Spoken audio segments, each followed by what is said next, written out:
We have a show coming up this Thursday, so this poem is called "Till Death Do Us Part."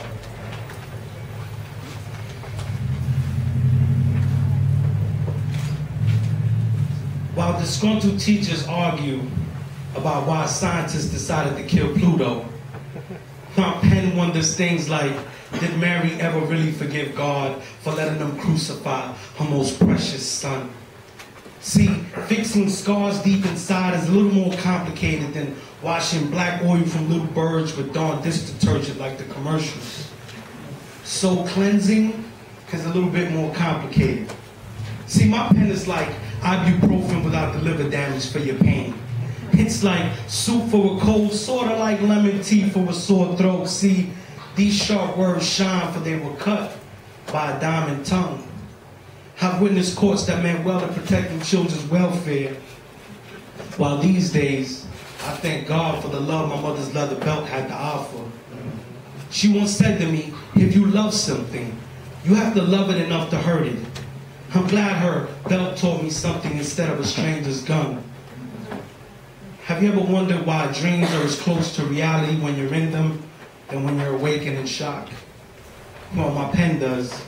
See, I used to love playing with toys when I was young, but now my pen is like my Snake Eyes G.I. Joe action figure with the kung fu grip that I never got, so I just kick ass with it. I write scriptures, not poems that pierce through ignorance like shark teeth through curious scuba divers. My pen is like Mexican hot sauce on a swearing 2-year-old tongue. I married poetry. Till death do us part, and even after I die, they'll write a poem about me, so you tell me how deep that love is. Have you ever stared at the sun without fear of blindness? Has a star ever blew a kiss at you? Has God ever touched the ink on your notebook? Because if he did, then you must be my twin. Because my tongue is like a skilled knitter, carefully weaving a poetic rhythm with every breath, so imagine what my words can do. I see colors that only blind people can see with this pen. I wield it from tears to laughter, from pain to inspiration. If your wrist ever move without you knowing it, do you fools not realize that God is with you at this moment?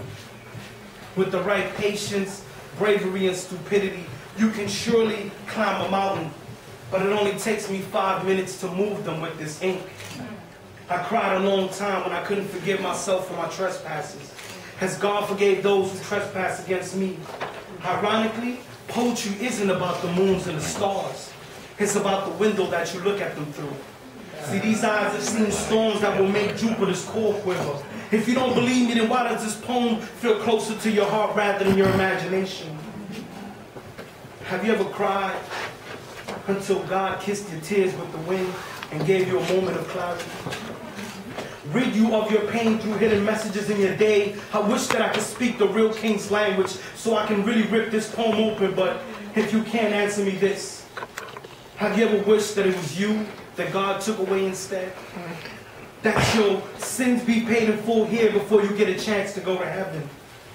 Well then, this poem is for you.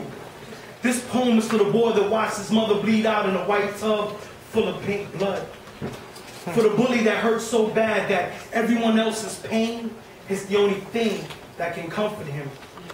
For the school grad that wished he had followed his dreams instead of playing it safe and now cries at night because what makes his heart dance feels like an ice age away.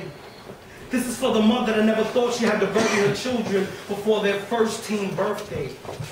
For the son that hates all women because his father taught him how to. You see, I write for these children that confuse condoms for promise rings.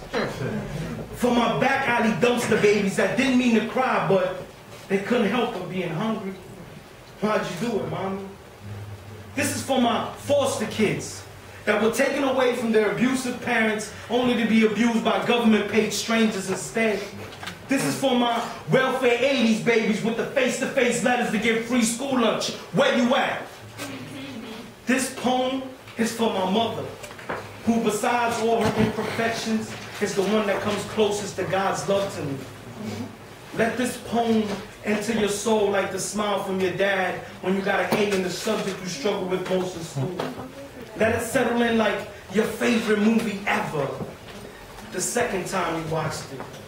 You see, I write to stay alive because my pen is a loved up beat directly connected to my heart. So the day this pen stops moving, I guess I'll finally get to meet my ghostwriter, the holy kind. You see, I mean it when I say, till death do us part. Thank you.